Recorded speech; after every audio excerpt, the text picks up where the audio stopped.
Bien, chicos, entonces vamos a continuar, ¿sí? Como les había dicho, eh, vamos a hablar ahora acerca de lo que es la velocidad, pero vamos a hacerlo en un contexto más adulto, ¿sí? Así que hoy voy a hablar de derivadas, antiderivadas y todo eso.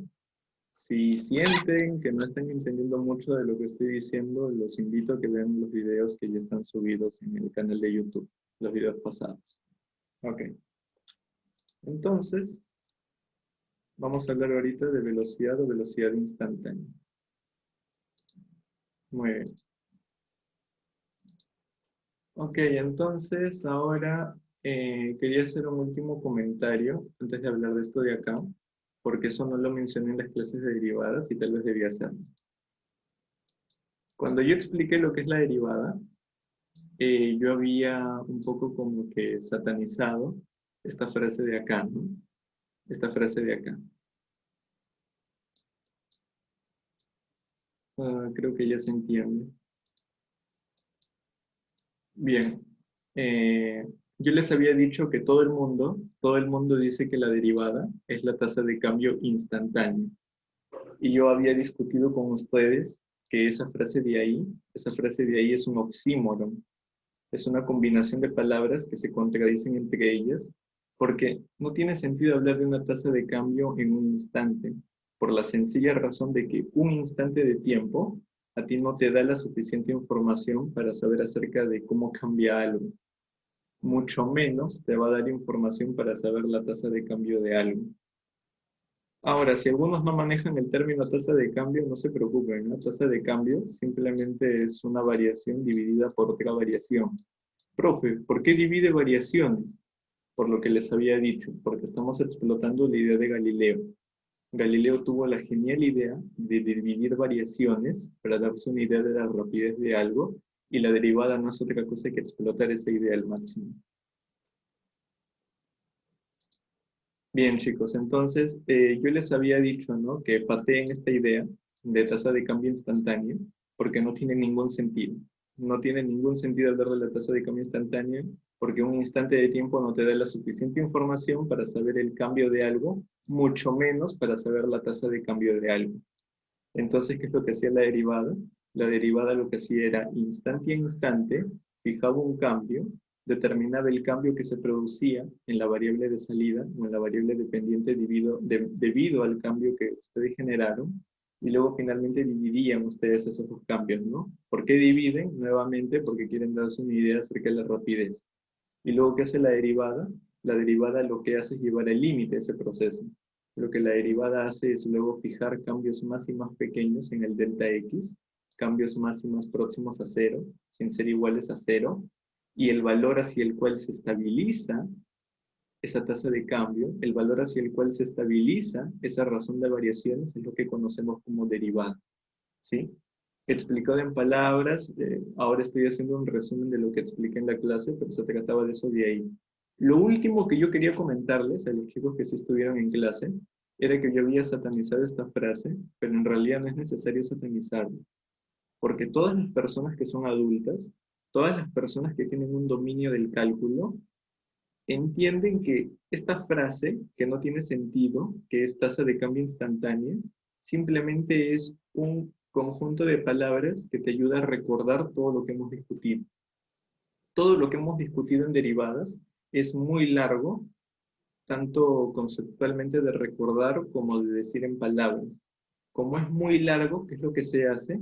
Lo que se hace es encapsular toda esa discusión de ideas en esa frase, que no tiene sentido por sí misma, que es tasa de cambio instantáneo.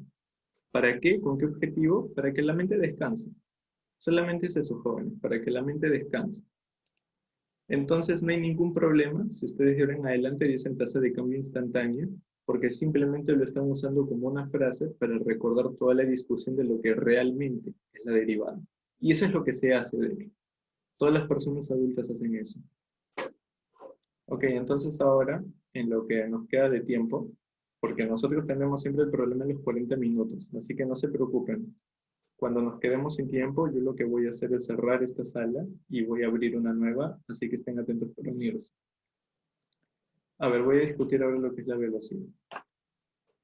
La velocidad Es un vector, ¿ok? Es un vector que determina la rapidez con la cual una partícula tiende a cambiar su posición en un instante de tiempo dado.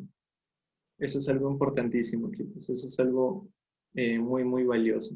La velocidad es una derivada, es la derivada de la posición respecto del tiempo, y como tal te da información pulverizada, te da información disuelta.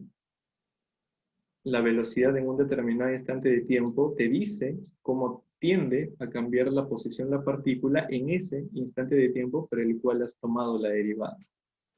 Eso se puede interpretar de otra manera, profe. Toda esa idea de estabilidad tiene unas consecuencias más reales, más tangibles para mí. Sí, la consecuencia más real de la estabilidad, la más concreta, es que esa estabilidad de inmediato tú te das cuenta que te permite hacer aproximaciones.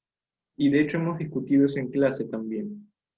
En la clase que continúa derivadas, yo discutí acerca de la linealización un poco, así que si quieren entender mejor esa idea, les recomiendo que chequeen ese video porque ahí hablo y doy la intuición acerca de eso de que da una aproximación la derivada. En nuestro contexto físico, esa aproximación recibe una interpretación muy buena. Esa velocidad no es otra cosa que el mejor MRU para intervalos de tiempo pequeños a partir de dicho instante. ¿Qué instante, profe? El instante de tiempo para el cual calculaste la velocidad, la derivada. Ok, entonces, ¿qué cosa es la velocidad? La velocidad es la derivada de la posición respecto del tiempo. Ok, entonces hasta acá no deberían haber problemas, porque yo ya expliqué lo que es la derivada y todo eso, pero alguien podría decirme algo, ¿no? Alguien podría decirme, profe, usted me explicó lo que es la derivada, pero en un contexto bien particular, ¿no? Usted me explicó lo que es la derivada cuando trabajábamos con funciones de variable real que toman valores reales, valores numéricos. Esto que está acá, profesor, no es una función real de variable real. Sí, me atrapaste. Eso que está ahí no es una función real de variable real. Eso que está ahí es una función que toma valores reales y devuelve vectores. Y los vectores no son otra cosa que elementos de R3. ¿Por qué toma valores reales? Porque es el tiempo, ¿no? El tiempo, normalmente, los instantes de tiempo, nosotros los asociamos con numeritos. Y como respuesta que obtenemos, ¿qué nos devuelve ese proceso? Lo que ese proceso nos devuelve es la ubicación de la partícula en ese instante de tiempo. Entonces, claro, ustedes podrían decir, profe, usted me enseñó lo que es la derivada en este contexto, pero no me enseñó lo que es la derivada en este contexto. ¿Qué voy a hacer, profe? Usted no me enseñó eso. Sí, es verdad, no te lo he enseñado, pero con las herramientas que te he dado todo lo necesario para que puedas derivar también en este contexto. ¿Cómo así? Miren, la derivada de la posición respecto del tiempo, que no es otra cosa que la derivada de un vector, como se acaban de dar cuenta varios, simplemente es derivar componente a componente. Y componente a componente tú sabes derivar, porque nosotros hemos discutido un montón acerca de derivadas para funciones de variable real que toman valores numéricos. Esto sí lo sabes hacer. Entonces, sí sabes derivar vectores, porque para derivar vectores simplemente tienes que derivar componente a componente. ¿Ok? Bien. Ahora, claro, en componentes eso de ahí se puede entender como la componente X de la velocidad, la componente Y de la velocidad, la componente Z de la velocidad. Y acá hay una nota que yo les coloco que es importante, ¿no? Es bien importante eso de ahí. Y también bien profundo. A ver, a ver, rápidamente, chicos, en el tiempo que nos queda. No, yo creo que mejor esto se los comento en la otra sesión. Voy a cerrar de una vez esta sesión, ¿sí? Y voy a iniciar una nueva. Los veo.